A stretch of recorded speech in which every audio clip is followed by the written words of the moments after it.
बुढ़ऊ पगलैले कवनी गजड़िया गजा दिहलसी हो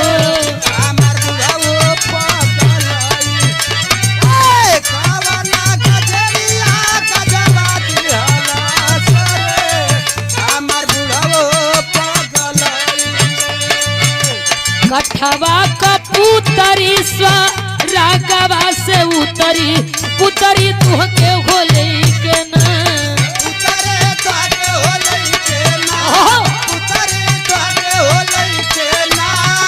पुतरी तुहके होले के ना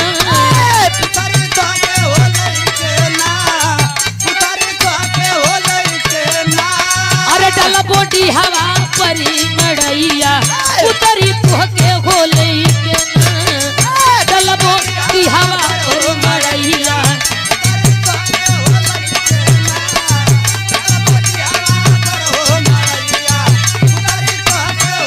हमरे स्वर्गीय पेचन गुरु गावे अमावा तक खाइला को इलिया खिंच के मरुए तगी